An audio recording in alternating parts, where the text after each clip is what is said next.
Contradicciones de la Iglesia Católica. La Santa Madre Iglesia reconoce que todos los libros del Antiguo y del Nuevo Testamento tienen a Dios como autor. Catecismo de la Iglesia Católica. Toda maldad es poca junto a la de la mujer. Caiga sobre ella la suerte del pecador. Biblia Católica, dijo el Señor emoticono cara sonriente, aquí estoy contra ti, desenvainaré la espada y mataré a inocentes y culpables. Biblia Católica. Introducción. El motivo principal de este análisis crítico de determinadas doctrinas y actitudes de la Iglesia Católica se relaciona con el hecho de que esa institución, tan plagada de hipocresía, de crímenes, de mentiras, de robos, de ideas absurdas, de teatrales ceremonias con que suplen la falta de argumentos en favor de sus doctrinas, y de ridículos rituales que tienen esta misma finalidad, ha sido nefasta para la libertad y para el progreso cultural de la humanidad, a la vez que su poder político y económico ha ido incrementándose a lo largo de sus casi 2000 años de existencia, sin respeto y sin escrúpulo alguno hacia los pueblos de los que de algún modo se ha ido apoderando,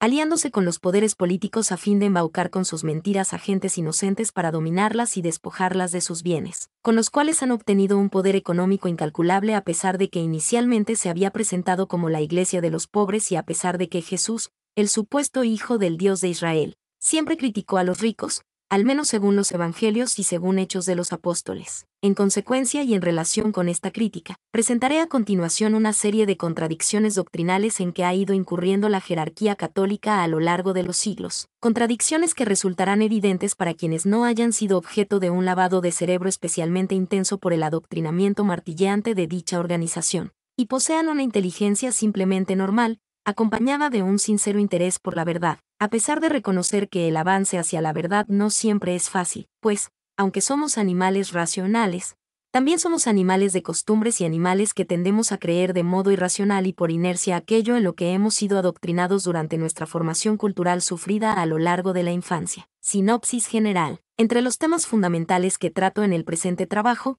me centro en el análisis de las cuestiones siguientes. 1. Hago una breve referencia al concepto de Dios para centrarme especialmente en el problema de la existencia de un Dios perfecto y, por ello mismo, autosuficiente. Doctrina que se analiza desde una perspectiva simplemente racional y sin referencia a ninguno de los dioses de las múltiples y variadas religiones que han existido a lo largo de la historia. 2. Me centro en el Dios de la Iglesia Católica, que no es otro que el Dios de Israel, aunque adornado con nuevas cualidades, como la de haber tenido un hijo, tan Dios como su Padre, y la de estar acompañado por un Espíritu Santo, nuevo adorno que se les ocurrió a los primeros cristianos. A pesar de que ni para afirmar la existencia de este ni la del supuesto Hijo de Yahvé había alguna base en el Antiguo Testamento, donde el único protagonista divino es Yahvé, un Dios absolutamente contradictorio por lo que se refiere de manera especial a las bárbaras crueldades que se le atribuyeron, las que seguiría cometiendo cuando amenaza y castiga con el fuego eterno, y las doctrinas que proclama, especialmente en el Nuevo Testamento,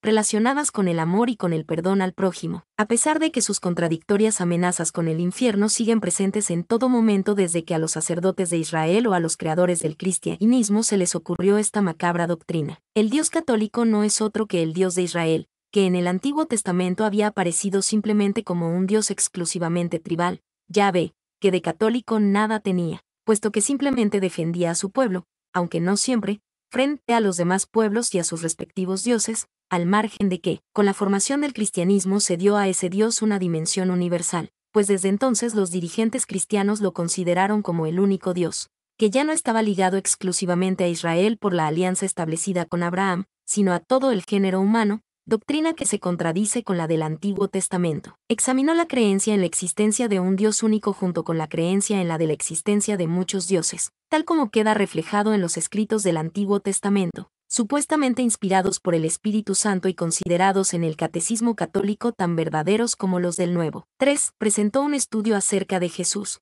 considerado por los católicos como Hijo de su Dios y como Redentor de los pecados del hombre, pero a la vez considerado de modo contradictorio como un siervo de Dios o como un profeta, y, en cualquier caso, no como un Dios sino solo como un hombre, según se afirma en diversos momentos del Nuevo Testamento. 4. Presenta un estudio acerca de María, supuesta madre de Jesús y, por ello mismo, madre del Dios judeo-cristiano, lo cual es absurdo por cuanto la jerarquía católica considera que Dios es eterno, y por ello mismo el propio Jesús, en cuanto lo consideran tan Dios como su supuesto Padre y, por lo mismo, tan eterno como Él, mientras que María tuvo un origen temporal que se remonta a poco más de 2000 años, por lo que no pudo haber sido madre del Dios Hijo del cristianismo, ya que para ello hubiera debido ser tan eterna como él o un poco más. En cuanto las madres nacen antes que sus hijos. 5. Analizo diversas doctrinas introducidas por la jerarquía católica en su religión, la cual tiene la peculiaridad de encontrarse en continua formación en lugar de ser un conjunto completo de creencias ya completo desde su misma creación. Entre la diversidad de contradicciones introducida por la jerarquía católica analizaré las que se relacionan con los temas siguientes. La proclamación de que su Dios es amor, a pesar de tratarse esencialmente de un Dios cruel y vengativo contra su propio pueblo,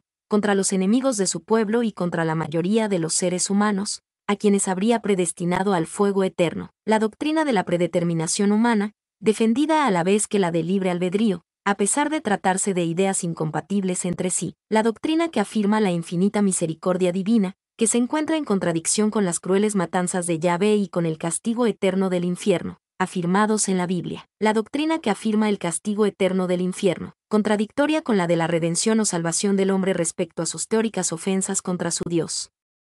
En este sentido hay textos del Nuevo Testamento en los que se amenaza con el infierno a quienes no crean en Jesús, a pesar de su teórica redención. El supuesto amor infinito del Dios cristiano a todos los seres humanos junto con el contradictorio sufrimiento que nos acompaña cada día de nuestra existencia, asumiendo que la vida es un valle de lágrimas. Doctrina que contradice el supuesto amor y poder infinitos del Dios católico, por los que éste hubiera podido hacer que la vida humana transcurriese sin sufrimiento en medio de una felicidad plena. La doctrina del pecado original, afirmada en el Nuevo Testamento, pero del que no se dice nada como tal pecado universal en el Antiguo Testamento, y que además es una contradicción en los términos, pues nadie puede haber pecado antes o en el momento de su nacimiento. El cambio radical de sentido de la idea de Mesías en el Nuevo Testamento respecto al que tuvo en el Antiguo, pues en el Nuevo se habla del Mesías como redentor y liberador de nuestros pecados, mientras que en el Antiguo Testamento se le consideraba como un liberador político del pueblo de Israel. La incompatibilidad entre la fe,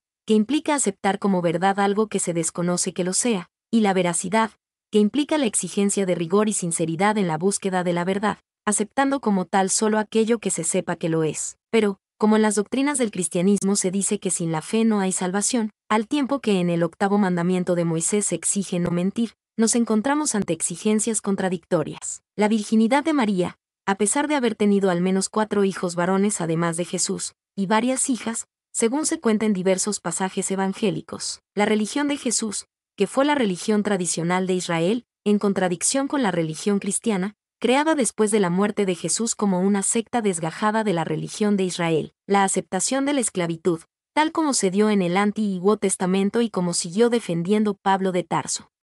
Por su parte, Jesús, aunque defendió la doctrina de la fraternidad entre los hombres de Israel según se cuenta en los Evangelios y en Hechos de los Apóstoles, en ningún momento rechazó la esclavitud de manera explícita. La defensa de los ricos, presentada por Pablo de Tarso frente a la doctrina de Jesús, que los criticó de manera especialmente rigurosa, según consta en los Evangelios. El adoctrinamiento de los niños, forma abominable de pederastia mental por la que las organizaciones religiosas les incitan de modo irracional a aceptar como verdad toda una serie de doctrinas absurdas, aprovechándose de que en esa etapa inicial de sus vidas todavía no han desarrollado su capacidad de raciocinio crítico, sino que tienen una actitud especialmente receptiva hacia lo que les dicen los mayores, confiando en la verdad de lo que les enseñan, verdades que según se les dice alcanzarán a comprender más adelante, aunque, llegada su madurez intelectual, se les aclara que tales verdades son misterios en los que deben creer, aunque resulten incomprensibles para las limitadas capacidades del hombre, pero sin explicarles cómo han llegado ellos a saber que eran auténticas verdades. La infalibilidad del Papa, dogma cuyo valor estaría subordinado al conocimiento previo de la infalibilidad de quienes lo proclaman, lo cual implica un regreso al infinito. Además, este dogma es contradictorio en sí mismo en cuanto diversos papas han proclamado como verdad doctrinas contradictorias entre sí. La doctrina según la cual la oración puede modificar los planes eternos divinos, pasando por alto la doctrina igualmente defendida en la dogmática católica según la cual todo está predeterminado por Dios desde la eternidad, por lo que rezar implica ignorar o negar dicha predeterminación en cuanto quien reza considera en el fondo que las acciones de su Dios están condicionadas de algún modo a las oraciones del hombre y no a su supuesta omnipotencia y predeterminación. La doctrina que degrada a la mujer, especialmente en el Antiguo Testamento, donde se afirma que la mujer es la maldad, y en Pablo de Tarso, que presenta a la mujer como un ser sin cabeza, que debe vivir sometida al varón. La doctrina que rechaza el divorcio, A pesar de que en el Antiguo Testamento se acepta e incluso se presenta a Yahvé dando a su propio pueblo un acta de divorcio, y a pesar de que el matrimonio es un contrato que, como todos, debe tener su cláusula de rescisión para que cualquiera de sus partes pueda cancelarlo en cuanto lo considere conveniente. La doctrina que rechaza el aborto, considerando sin base científica de ninguna clase que el cigoto o el preembrión representan ya auténticos seres humanos cuya vida tendría un valor inviolable, a pesar de que, en diversos momentos de su historia, los dirigentes de la secta católica han proclamado que solo a partir del tercer mes ya cumplido de embarazo el embrión puede considerarse un ser humano, mientras que en otros casos han dicho que el simple cigoto ya lo constituye. Además, esta condena del aborto no tiene en cuenta que la vida terrena del supuesto niño supone un grave riesgo para su eterna salvación, en cuanto implica la posibilidad de pecar y de ser condenado al fuego eterno, mientras que su aborto implicaría su ingreso inmediato en la bienaventuranza eterna, dicha incomparable con la de la vida terrenal. La doctrina que condena la homosexualidad, olvidando que, según los escritos judeocristianos, la naturaleza ha sido creada por su Dios, por lo que la condena de la homosexualidad implica una negación de la supuesta sabiduría y omnipotencia divinas al crear dicha naturaleza. La doctrina que rechaza la eutanasia y el suicidio, nega ni do al hombre el derecho a decidir sobre el momento de su muerte, y a pesar de que en el Antiguo Testamento se dan varios casos de suicidio sin que se condene moralmente ninguno de ellos. La doctrina que afirma, de acuerdo con el Antiguo Testamento, que la muerte representa el fin último del hombre frente a la que defiende la existencia de una vida eterna más allá de la muerte, tal como se afirma en el Nuevo. 6. Teniendo en cuenta que los dirigentes católicos han presumido de vivir rigiéndose por una moral absoluta, he dedicado bastantes páginas a analizar las diferencias entre una moral absoluta y una moral relativa, llegando a la conclusión de que toda moral es relativa, pues todas representan una modalidad de lo que Kant llamó imperativos hipotéticos, que para el filósofo de Königsberg no tendrían valor moral a causa de su carácter interesado. Como prueba en favor de esta conclusión, he revisado una serie de textos bíblicos mostrando que en todos los casos nos encontramos con imperativos hipotéticos. Y la razón de ello es que el imperativo categórico kantiano no tiene fundamento alguno al defender el deber por el deber sin que exista un criterio por el que se muestre por qué un supuesto deber lo sería en realidad. La conclusión de este punto es la de que todo deber solo es tal en cuanto conduzca a un bien deseado. Pero, como decía Kant, actuar por conseguir algo que se desea no tiene mérito alguno, mientras que actuar por un supuesto deber que no tenga relación con un bien es simplemente irracional, por lo que toda supuesta moral solo puede tener el valor relativo propio del imperativo hipotético. 7. Finalmente, dedico las últimas páginas a presentar algunas perspectivas de los últimos siglos acerca de la religión en general, y muestro la tendencia de los grandes pensadores a ver la religión como una fantasía que va perdiendo fuerza a medida que el hombre utiliza mejor su razón. No obstante, la existencia de intereses especialmente importantes en las diversas organizaciones religiosas, que actúan simbióticamente con los gobiernos de cualquier signo para la consecución de sus respectivos fines, representa una contrafuerza que augura todavía un largo futuro a las diversas religiones a no ser que el milagro de una poderosa revolución cultural contribuya a que el ser humano aprenda a no dejarse engañar por las mentiras que estas organizaciones utilizan para adoctrinar a los niños con el beneplácito de las autoridades, que en compensación son bendecidas y apoyadas por los dirigentes de las correspondientes organizaciones religiosas. El problema de la existencia de un Dios como ser perfecto. Desde tiempos muy remotos la humanidad,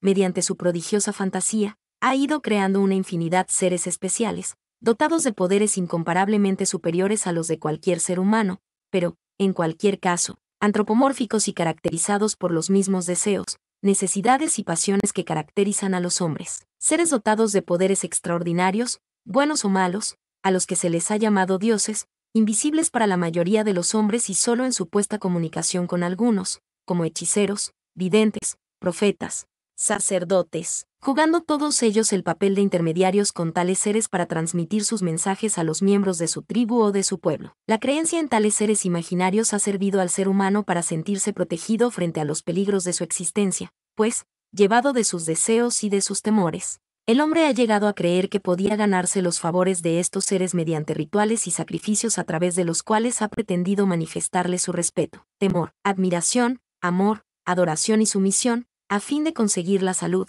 el alimento, la victoria sobre sus enemigos o la protección frente a las adversidades de la naturaleza. Y así, como no podía ser de otra manera, los dioses, en cuanto a creaciones humanas, se presentan dotados de cualidades enormemente variadas, de manera que, según los diversos tiempos y culturas, nos encontramos con dioses poderosos, pero vulnerables, sobornables, crueles, criminales, déspotas, bondadosos o malvados, cualidades propias del ser humano y proyectadas por él en esa creación tan especial de su fantasía. Sin embargo, con el paso del tiempo el concepto de Dios fue evolucionando, eliminando de él aquellas cualidades que podían significar más bien una imperfección antropomórfica que una cualidad auténticamente grandiosa y admirable. No obstante, tales dioses seguían teniendo sentimientos y pasiones humanas, por lo que su autosuficiencia y grandiosidad dejaban mucho que desear, ya que podían ser dominados por la ira, por el afán de venganza, por la compasión, por el dolor o por cualquier otro sentimiento. Por ello, de modo progresivo se llegó a considerar que un Dios auténticamente perfecto no podía estar a merced de ninguna de tales pasiones, sino que debía ser inmutable y absolutamente autosuficiente, no necesitando para nada del amor ni de la sumisión ni de relación alguna con el ser humano. Por este motivo Aristóteles, aunque no siempre fue coherente en este punto, llegó a considerar a Dios como un ser autosuficiente, liberado de aquellas pasiones y demás cualidades antropomórficas, hasta el punto de que a causa de su perfección no se ocuparía de los problemas humanos sino que realizaría una sola actividad, la del pensamiento, que recaería sobre su propio ser como realidad perfecta. Dios sería pensamiento de su propia realidad pensante, noesis noeseos. Los dioses de Epicuro, muy similares al de Aristóteles, tampoco se ocuparían del hombre, ni para premiarlo ni para castigarlo por sus acciones, sino que vivirían eternamente felices, sin que su felicidad dependiera para nada de la actitud de los seres humanos hacia ellos. Sin embargo, como luego veremos, al Dios de Aristóteles y al de Epicuro todavía se les podía poner algún reparo para considerarlos totalmente perfectos, pues el hecho de atribuirles una actividad, aunque fuera la del pensamiento, no tenía ningún sentido, ya que, como señaló Aristóteles, cualquier acción, incluida la de pensar, se encamina a un fin identificado con un bien, pero, en cuanto la divinidad fuera perfecta, se identificaría con cualquier bien. Por ello, el pensamiento de estos dioses, consistente en la eterna contemplación de su propio ser de forma instantánea y siempre en acto uno, no tendría finalidad alguna. En cuanto el dios aristotélico o el epicúreo se encontraría en posesión de cualquier bien, y la misma actividad que le atribuye Aristóteles como pensamiento de sí mismo sería absurda, pues la divinidad sería como un espejo doblado, que, en cuanto estuviera perfectamente encarado hacia sí mismo, nada reflejaba. Igualmente el pensamiento del pensamiento, esencia del dios aristotélico, estaría vacío de contenido. Un segundo reparo es el hecho de que Aristóteles, a pesar de haber criticado el idealismo platónico, considerando que el mundo de las ideas o de las formas no podía tener una existencia separada de aquellas realidades materiales de las que eran ideas, sin embargo, influido todavía por Platón, siguió considerando que la divinidad era forma pura sin materia.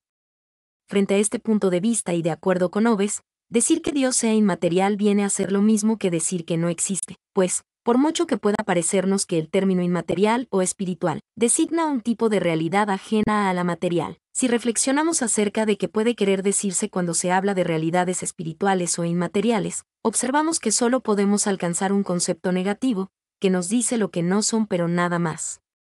Y así, aunque hablemos de almas, ángeles, demonios, dioses, fantasmas y de una multiplicidad de seres que podemos imaginar como carentes de materia, sin embargo, se comprende claramente que una cosa es imaginar y otra muy distinta demostrar la existencia de tales seres con independencia de nuestra imaginación. Además, si consideramos que las supuestas realidades espirituales serían por definición imperceptibles, ¿qué argumento podría utilizarse para demostrar su existencia? Según parece, ninguno en absoluto. Uno en este sentido escribe J. Moreau, esta actividad divina no puede ser otra que la del intelecto, no, sin embargo, la del intelecto discursivo, que coordina conceptos, que percibe sucesivamente los distintos aspectos de su objeto, sino la del intelecto intuitivo, que capta el objeto en su unidad, que se ejerce en la contemplación. La actividad del primer principio no está jamás en potencia, sino siempre en acto. En nosotros, la facultad intelectual viene movida por obra del objeto inteligible. J. Moreau, Aristóteles y su escuela, cap. 9, Eudeva, B. Ayres, 1972. Por su parte, Epicuro afirma igualmente esta indiferencia de la divinidad por los asuntos humanos o cualquier afán relacionado con la construcción del cosmos, en cuanto tales actividades supondrán la existencia previa de determinados deseos en dicha divinidad, lo cual implicaría su propia imperfección, al margen del antropomorfismo que supone aplicar a dicha divinidad un estado psíquico como el de la vivencia de la felicidad, pues del mismo modo que no se nos ocurre decir que una piedra incorruptible sea feliz por dicho estado, Lo mismo deberíamos decir de esa divinidad absolutamente inmóvil e inalterable. Pero lo que sucede es que, al tratar de imaginar cómo debería ser una divinidad, a causa de las tradiciones mitológicas nos resulta muy difícil escapar de una perspectiva antropomórfica y por eso atribuimos a los dioses, o a Dios, aquellas cualidades que consideramos más próximas a las perfecciones humanas. Escribe Epicuro respecto a esta cuestión: el ser vivo, incorruptible y feliz, la divinidad, saciado de todos los bienes y exento de todo mal, dado por entero al goce continuo de su propia felicidad e incorruptibilidad, es indiferente a los asuntos humanos. Sería infeliz si, a modo de operario o de un artesano, soportara pesadumbres y afanes por la construcción del cosmos 2. Por otra parte, si hablar de Dios equivale a hablar de un ser perfecto, entendiendo como tal un ser que se encuentra en posesión de todos los bienes imaginables e inimaginables, cualidades que implicase su autosuficiencia y plenitud en un grado absoluto. En tal caso, la existencia de dicho ser sería incompatible con la del mundo en cuanto se pretendiera que éste hubiera sido una creación suya, pues, por definición, el supuesto Dios perfecto poseería en acto todos los bienes, y, por ello, no careciendo de ninguno, nada desearía y nada haría, por lo que nada crearía, pues solo se actúa a partir de la existencia de un deseo o de una necesidad que se intenta satisfacer, mientras que un ser perfecto, al no carecer de nada, nada podría impulsar a crear o a actuar en ningún sentido. 2 Epicuro, Obras, Gredos, Barcelona, 2007, p. 180, 36 Usener. Por otra parte, el concepto de perfecto o bien es relativo o bien equivale simplemente a acabado.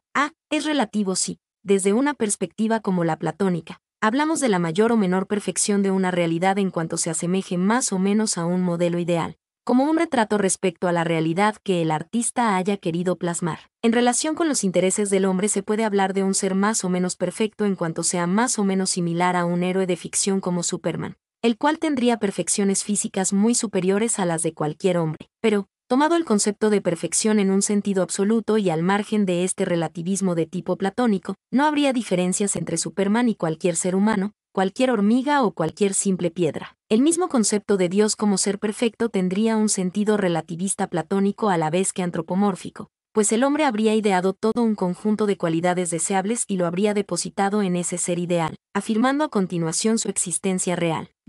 El concepto de perfección está vacío de contenido en cuanto, si dejamos a un lado el dualismo platónico, vemos que la realidad es como es, sin que tenga sentido hablar de su mayor o menor perfección a no ser que la relacionemos con determinados intereses o modelos imaginarios. Y así, no tendría ningún sentido decir que el átomo de hierro sea más perfecto que el de oxígeno, ni nada por el estilo, sino solo entendiendo el término perfecto como equivalente al de útil para determinado fin, como una espada bien forjada, que sería útil para la esgrima.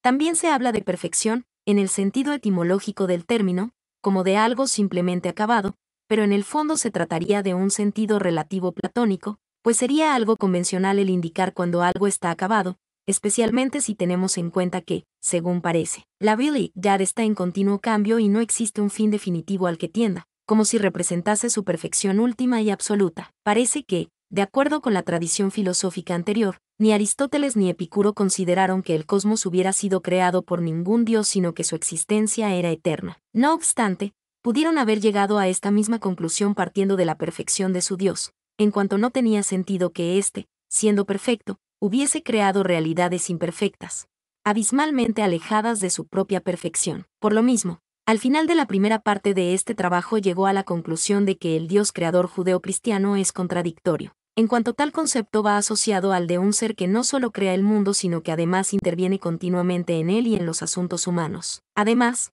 incluso en el caso de que no fuera contradictorio, dicho ser no tendría ninguna utilidad para el hombre, puesto que su misma perfección implicaría su inmovilidad absoluta, como se ha explicado antes, y su radical separación respecto al hombre, pues no necesitaría para nada de sus buenas acciones, de su obediencia, de su adoración o de su amor. Aristóteles, aunque acertó al considerar que Dios no se ocuparía de nada ajeno a sí mismo, su perfección absoluta no solo le alejaría de los asuntos humanos sino que tampoco actuaría en ningún otro sentido, ni siquiera en el de pensar en su propio ser, pues, siendo la acción un medio para alcanzar un fin o para alcanzar una perfección de la que previamente se carece, al ser perfecto, no actuaría en ningún sentido y, por ello, igual que el corredor que ha alcanzado la meta deja de correr, por lo mismo ese Dios, encontrándose en posesión de todo bien. No perseguiría bien alguno en cuanto no existiría nada más que pudiera motivar para incrementar su perfección. Por ello, las diversas definiciones que se presenten de un supuesto Dios perfecto serán contradictorias en sí mismas en cuanto lo muestran de manera antropomórfica manteniendo determinado tipo de relaciones con el hombre, o en cuanto se lo considere como creador del universo. Por ello mismo, la existencia del universo, increado y sin finalidad alguna, aparece como una prueba más de la inexistencia de ese supuesto Dios perfecto con el que, en cualquier caso, el ser humano no podría establecer relación de ninguna clase por su esencial y absoluta lejanía. No obstante, como a lo largo de la historia se ha pretendido demostrar la existencia de un Dios identificado con todo bien imaginable, en esta primera parte presentaré un análisis crítico de algunas de las pruebas que se han presentado para demostrar su existencia, a pesar de que, teniendo en cuenta las críticas de Hume y de Kant a la metafísica en general y a la teología en particular, así como el principio fundamental de la teoría kantiana del conocimiento según el cual los conceptos del entendimiento, sin las intuiciones, de la experiencia, son vacíos, y las intuiciones, de los sentidos, sin los conceptos, del entendimiento, son ciegas. Me parece realmente difícil añadir algo nuevo a las críticas de estos grandes pensadores. A pesar de lo dicho, realizaré un breve comentario del argumento de Anselmo de Canterbury así como de las vías de Tomás de Aquino, y, teniendo en cuenta no solo la definición católica de Dios como ser perfecto sino también las consecuencias que derivarían de su existencia. Trataré de añadir algún comentario a las críticas ya realizadas por Hume y por Kant. El Dios antropomórfico de la secta católica. Los dirigentes católicos se contradicen al considerar a Dios como un ser perfecto, cuya esencia consistiría en el simple hecho de ser, sin ser el ser de nada en concreto, y al considerarle dotado de una serie de cualidades antropomórficas que le harían necesariamente imperfecto. A lo largo de casi 2000 años de historia del cristianismo sus dirigentes han defendido diversas ideas relacionadas con ese supuesto ser en torno al cual fueron montando su negocio espiritual, ideas antropomórficas que, en cualquier caso, les son muy útiles para obtener de sus fieles riquezas más que suficientes para el funcionamiento de su rentable estafa milenaria. Los dirigentes católicos afirman la existencia de un ser perfecto al que llaman Dios y consideran que tal perfección implica la posesión de toda una serie de cualidades que, desde una perspectiva meramente humana, se valoran de un modo especial, mente positiva. Entre tales cualidades se encontraría la infinitud, la providencia, la omnipotencia, la omnipresencia, la omnisciencia, la capacidad creadora, la justicia, la misericordia y el amor infinitos, y la de ser espiritual y, por lo mismo, imperceptible para los sentidos humanos, en cuanto sería de una realidad inmaterial y trascendente. Consideran igualmente que todas esas cualidades y aquellas que tienen un valor positivo desde un punto de vista humano, elevadas a la máxima potencia, quedan englobadas en el concepto de perfección. Por ello, los cristianos consideran que su Dios sería perfecto en cuanto se identificaría con el conjunto de atributos enumerado. Digo casi 2000 años y no más de 2000 años porque Jesús no fue cristiano, es decir, no creó ninguna religión, tal como se verá en el capítulo correspondiente. De manera que el cristianismo surgió al poco tiempo de la supuesta muerte de Jesús. Críticas a la existencia de cualquier Dios. A lo largo de esta exposición se comentarán las doctrinas más relevantes introducidas por la jerarquía católica en relación con su idea de Dios, mientras que en este punto me centraré en la crítica de la existencia de ese supuesto ser así como en la crítica de las cualidades que le atribuye la jerarquía católica, que o bien tienen carácter antropomórfico o bien no significan nada. Esencia de el ser. Aunque la afirmación Dios es un ser perfecto parezca expresar una concepción especialmente grandiosa del Dios cristiano, cuando se pretende desgranar el sentido de tal perfección aparecen problemas insalvables que conducen a tomar conciencia de que tal afirmación o bien está vacía de contenido, o bien conduce a una idea antropomórfica y contradictoria de tal supuesto ser. Como ya se ha dicho antes,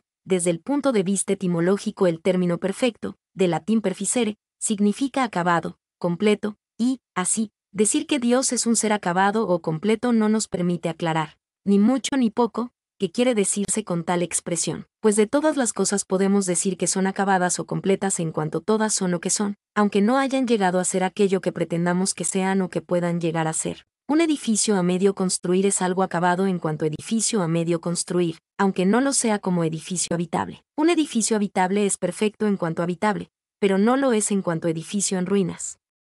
Sin embargo, y al margen de este sentido etimológico, el concepto de ser perfecto, referido al Dios judeo-cristiano, se entiende como el de un ser que se encontraría en posesión de todas aquellas cualidades positivas que pudiera imaginarse desde un punto de vista humano, es decir, antropomórfico, Dios como el que es. En la Biblia aparece Yahvé diciendo a Moisés, yo soy el que soy 4, y, siendo consecuentes con esta afirmación, algunos teólogos, como Tomás de Aquino, se han referido al constitutivo formal del Dios cristiano identificándose con aquella cualidad por la cual su esencia se identificaría con su existencia. El Dios judeo-cristiano sería el ipsum esse subsistens 5, el ser mismo subsistente. Conviene precisar, sin embargo, que en diversos momentos de la Biblia el propio Yahvé hace referencia a su componente material antropomórfico. Así sucede, por ejemplo, cuando se refiere a los distintos lugares en los que ha estado habitando junto a su pueblo, diciendo, yo no he habitado en una casa desde el día en que saqué de Egipto a los israelitas hasta hoy. He estado peregrinando de un sitio a otro en una tienda que me servía de santuario 6. Pasaje en el que la supuesta infinitud de Dios queda reducida al espacio limitado por el volumen de la casa o de la tienda que habría estado ocupando, o cuando, desde un claro antropomorfismo, habla a Moisés haciendo referencia a sus espaldas, lo cual representa un reconocimiento evidente de que la definición que el propio Yahvé da de sí mismo como el que soy sería incompleta en cuanto deja de lado ese componente material. 5 Tomás de Aquino, Suma Teológica, I. Q. 4, A. 3. 4 Éxodo 3:14. El Señor añadió, me verás de espaldas porque de frente no se me puede ver. 7. En cualquier caso, la definición de Yahvé tal como se presenta en Éxodo yo soy el que soy es similar a la que en el siglo XI llevó a Anselmo de Canterbury, 1033 a 1109, a defender el argumento ontológico para demostrar la existencia del Dios cristiano, considerando que la proposición según la cual el ser mayor que el cual ningún otro puede ser pensado tendría un carácter necesariamente verdadero que demostraría la existencia del propio Dios, pues en caso contrario siempre podría pensarse en otro ser que, además de poseer las perfecciones del primero, tuviera además la perfección de la existencia. Este argumento era realmente absurdo, en cuanto en él se incurrió en el error de colocar en un mismo plano las realidades meramente pensadas y las realidades existentes con independencia del pensamiento, pues, por una parte, podría imaginarse un ser sumamente perfecto que no existiera en realidad sino solo en el pensamiento, y, por otra, podría imaginarse igualmente que dicho ser pensado existiera más allá del propio pensamiento. Ahora bien, para poder avanzar de manera legítima desde el simple pensamiento de dicho ser a la afirmación de su existencia real habría que recurrir de modo directo o indirecto a la experiencia, de manera que ésta mostrase que tal ser pensado se correspondía con una realidad existente que tenía las cualidades de aquel. 7 Éxodo 33, 23. 6 2 Samuel 7 6. Expresado de un modo algo diferente, el argumento de Anselmo de Canterbury entiende por Dios el ser que existe necesariamente, y, según dicho argumento, podría pensarse que quien comprendiese el significado del concepto de Dios no podría negar su existencia sin contradecirse, ya que dicha negación equivaldría a decir, un ser que exista necesariamente no existe.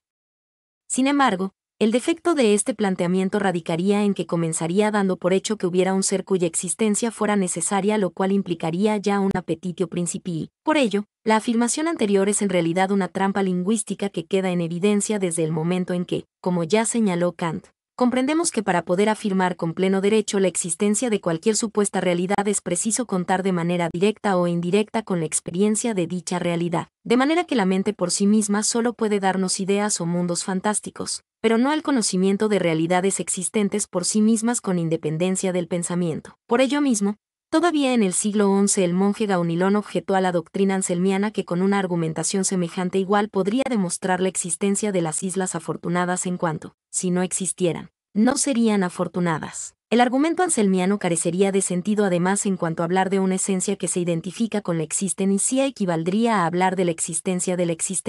lo cual efectivamente carece de sentido o lo tiene tanto como hablar del movimiento